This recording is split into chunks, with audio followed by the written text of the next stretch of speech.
I would like to begin and talk with you about another issue which is also very important to understand, what I call the big picture.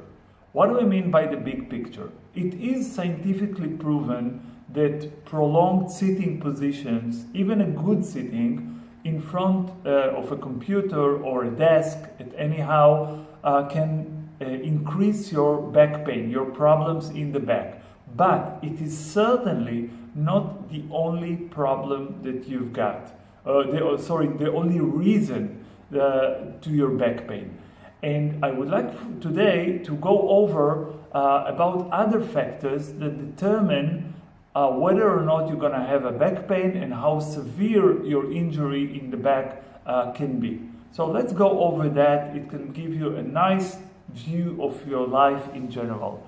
So, what are the other factors except of sitting? Well, the first thing I would like to speak with you about is basically just your age.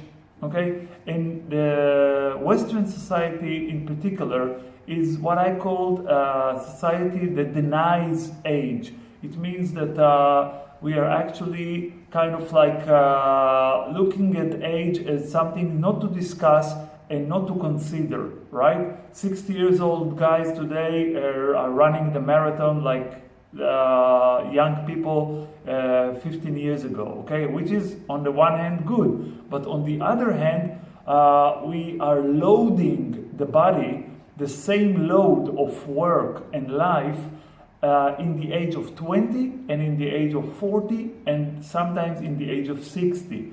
And this is actually unlogical and impossible for the body to deal with. So, in other words, the older you get, that system that I taught you about, okay, with the discs between your vertebrae and the muscles and the blood vessels and everything, all this system is actually deteriorating. It is getting less and less efficient, less and less able to deal with injuries. So, first of all, this is the first factor to remember. You cannot prevent age, and as you are aging, your back problems or your back injuries can turn more severe. You have to lower down the gear and the speed and the amount of stress you're putting on your back. This is one factor. Now the other factor is genetics, what I call genetics, which is actually how is your body built, okay? And I must tell you, as a therapist for 30 years, that I've seen a lot of people that came to me, and after my inquiry, because that's what I'm asking my patients, I'm really interested to know, was there a back pain problems or kind of issue with your back in your other generation in the family?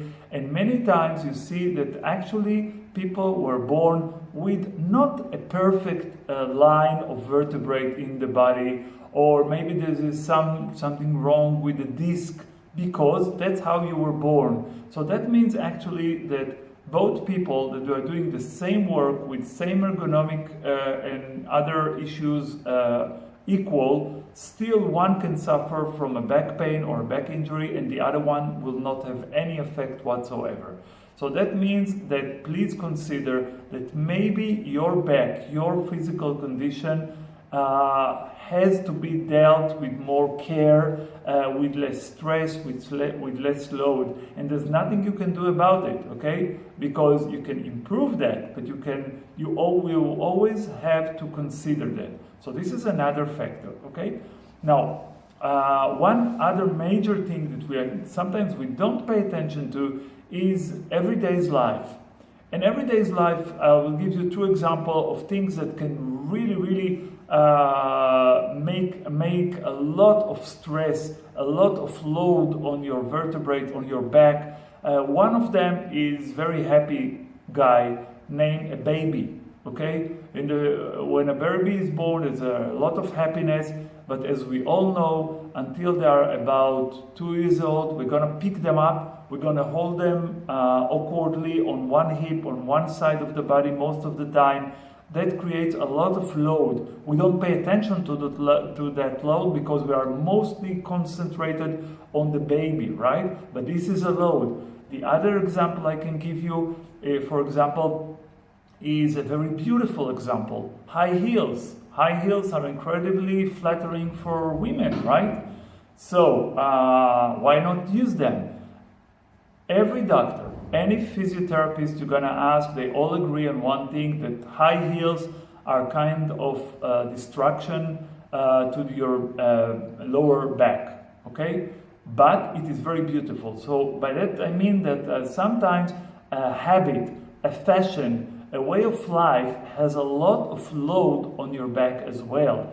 And sometimes, like high heels, like a baby, those are things that we will not give up. We will still do them, but please consider it as a factor. Now, let me just say that this is very nice to see how the four big religions in the world all find a very, very nice solutions to prolonged sitting. Let's start with Judaism, with Jewish people that are actually praying a lot of the time standing up and just bouncing back and forth. Catholic people that pray for a long time, sit on the knees, okay? This is a way to ease up the sitting on your butt. Muslim people are kind of like having the most serious solution to back pain, which is actually 5 times a day going into a complete physiotherapist position, you know, the Muslim pray. Buddhists sit for a long time doing meditations and sitting in a cross-legged position, which is better than a regular position. So this is a habit of life that can actually ease the back pain that we are having. But this is only a little issue. Now the last thing I want to say is about your exercise or your training that you choose. This is again another factor. As I said, any training is better than not train at all. But please understand that if your training is involved with, for example, extreme yoga, extreme weightlifting, extreme dance classes, okay, maybe kind of intensive HIIT training, especially intensive, okay, all those kind of trainings can make a lot of load on your back. So that means take all the factors together. I'm sure every one of you has some relationship with each of the factors that I described today. Each of them is putting another load on your body. So the next time you sit and then you get up from the computer and you have a back pain, please do not blame only the computer or the work or the chair. So this is the big picture. After we've done that, I think we're already set for too long. So let's get up and have some exercise, okay? So get up and clear that chair. We're going to use that later.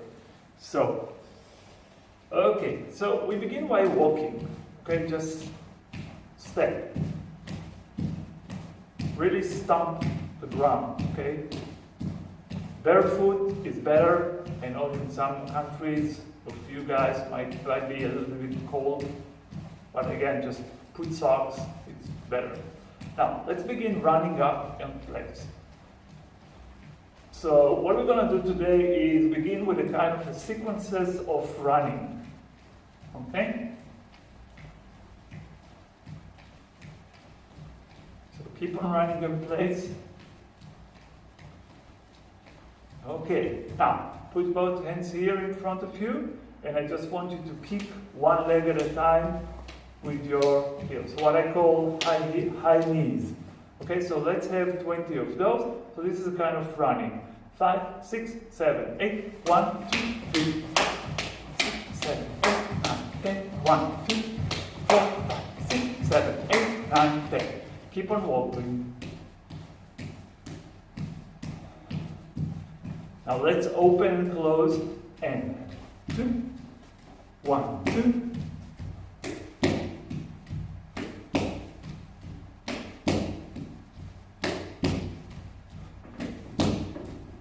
And let's change.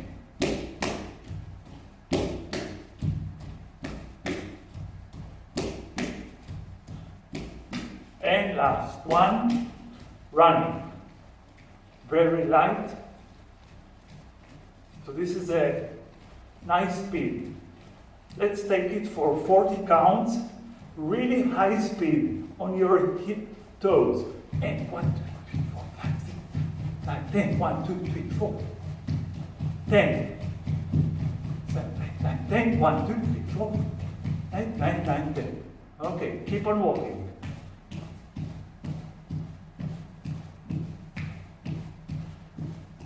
Let's squat forward and go back. So, squat.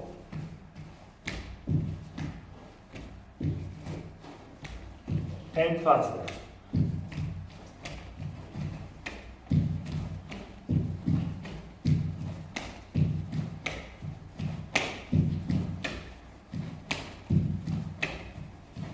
Okay, running.